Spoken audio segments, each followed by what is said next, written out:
concepto de cultura de seguridad se acuña después de la catástrofe de Chernobyl.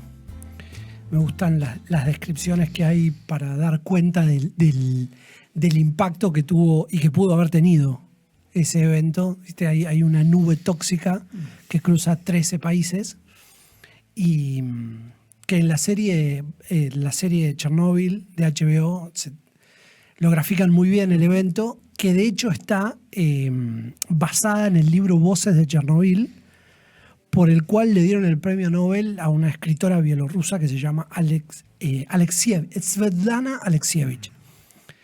En el libro dice que Chernobyl rompe el tiempo. Bueno, me pareció buenísima. En cuanto a lo que genera futuro, todo esa. Claro, dice la especie humana, el Homo sapiens, todavía no tiene 200.000 años en la Tierra, 25 o 30.000, todavía no está definido con precisión, que empezamos a simbolizar, pero como especie, como tal, tiene 200.000 años. Dice, Chernobyl va a dejar residuos radioactivos en la Tierra por más de 200.000 años.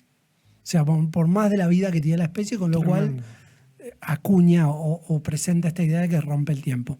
Bueno, con Chernobyl aparece el concepto de cultura de seguridad. Cosa que eso es como...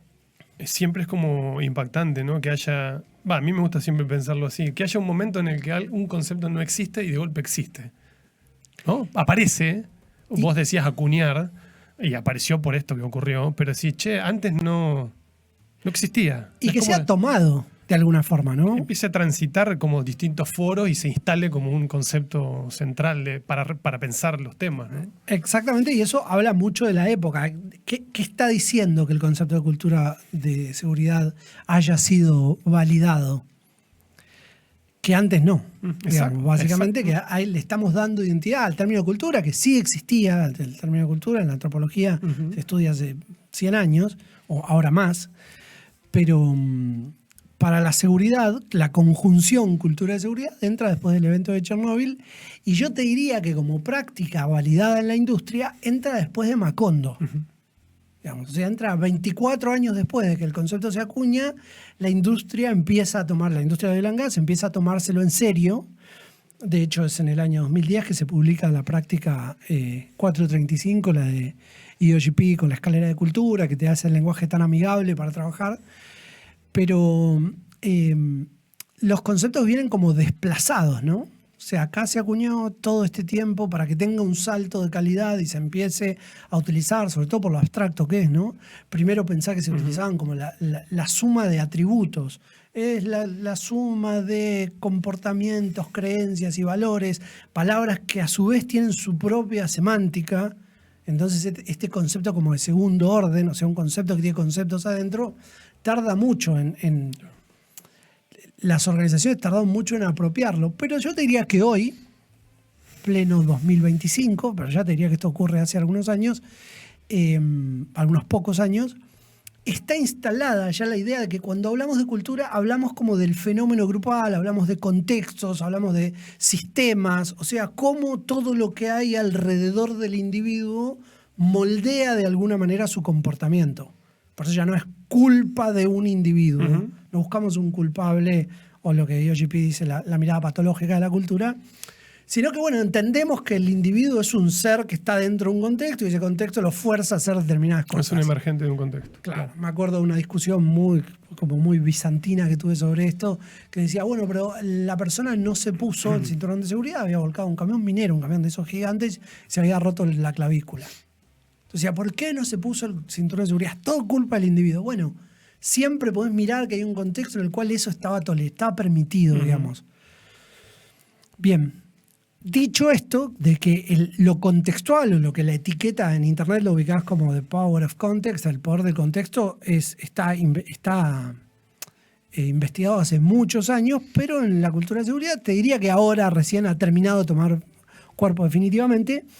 Y hay un libro que he leído hace muchos años, que ahora traje solo para este brainstorming pastilla que estamos haciendo,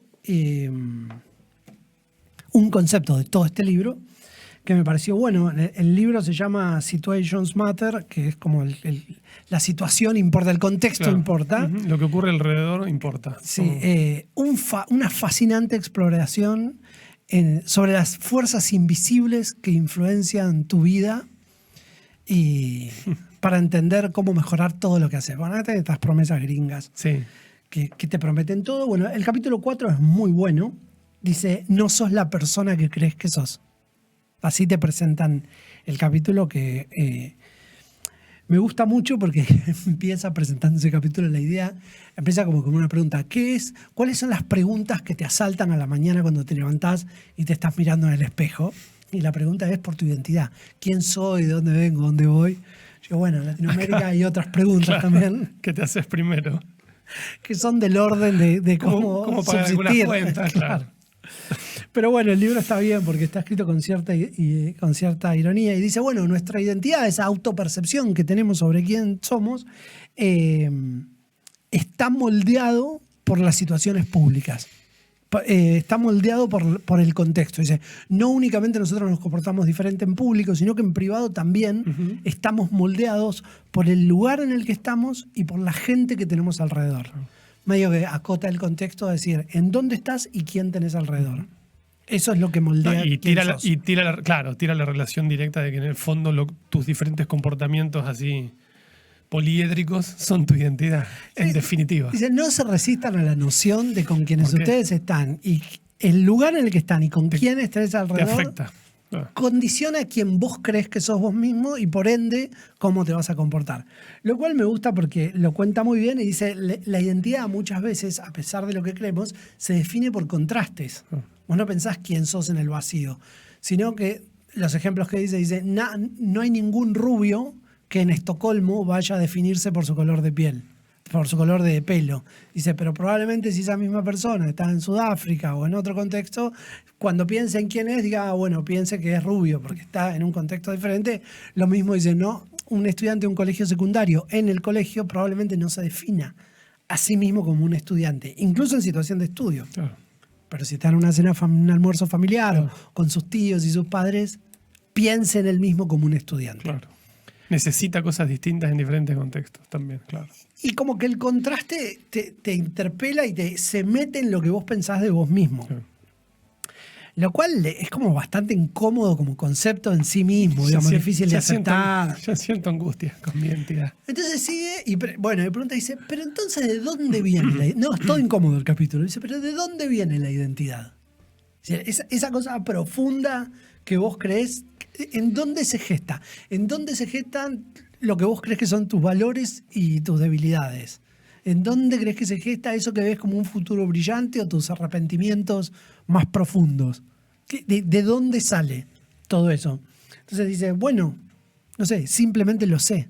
Las personas no saben dónde se gesta su identidad, lo único que saben es que lo saben. Si yo te hago una pregunta, ¿qué te gusta más?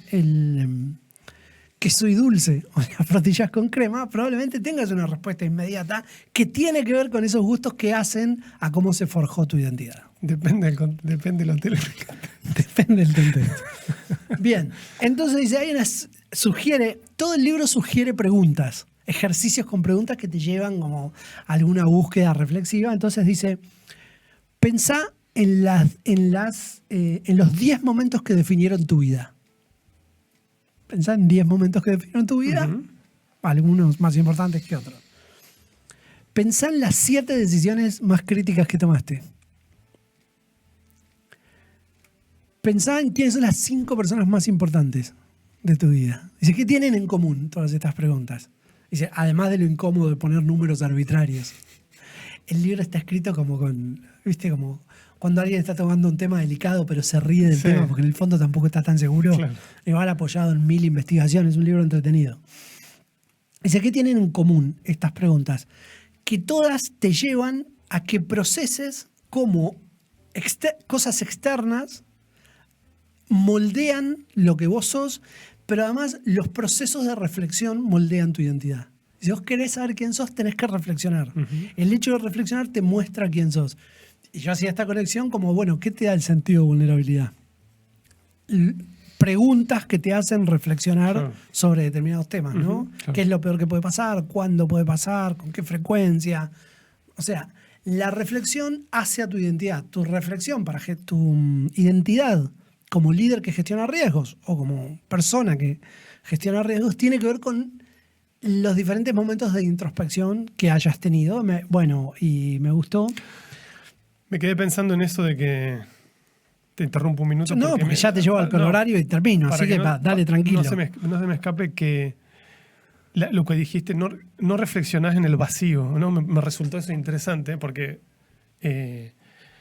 algunas de las reflexiones que hemos hecho en términos de la importancia de la experiencia es, claro, reflexionás siempre en base a algo concreto que tiene que tener una experiencia, y las preguntas del sentido de vulnerabilidad te llevan directo a una experiencia. te llevan directo a una experiencia, Ujú. ¿no? Entonces, y en ese sentido es esta doble cara que tienen los estándares, de que por un lado te dicen cómo tenés que actuar hacia adelante, pero están mirando una experiencia, y me resultó como que quería marcar eso, ¿no? No es posible pensar en el vacío, siempre tienes que pensar en términos de alguna experiencia. Y para cerrarte con una pregunta incómoda que trae este capítulo, te Otra. estoy contando un pedacito de este capítulo. Está como muy bien documentado el libro, tiene mucho trabajo. Te dice, ¿cuán feliz sos con tu vida? Estamos hablando de la identidad y esta idea que trae el capítulo de que no sos la persona que crees que sos. Claro. Entonces te dice, ¿cuán feliz estás con tu vida? Te propone como pregunta que respondas a eso, que ya es incómodo. Entonces, viste, como está incómodo de expresarlo públicamente, Claro. tanto si sos muy feliz o si sos poco ¿En qué feliz. escala? Y dice, depende de si tu equipo ganó el fin de semana. O sea, como provocador total. Tipo, es como nada de lo que te pasa depende pura y exclusivamente de vos. Estás interferido Por completamente por todos lados. No sé si me gusta el corolario del capítulo, pero sí me gusta cómo lo cierra. Dice, es hora de aceptar que somos personas diferentes en situaciones diferentes. Claro. Buenísimo. En parte sí. En parte. Sí. Con este silencio nos Siento retiramos. como una angustia ya.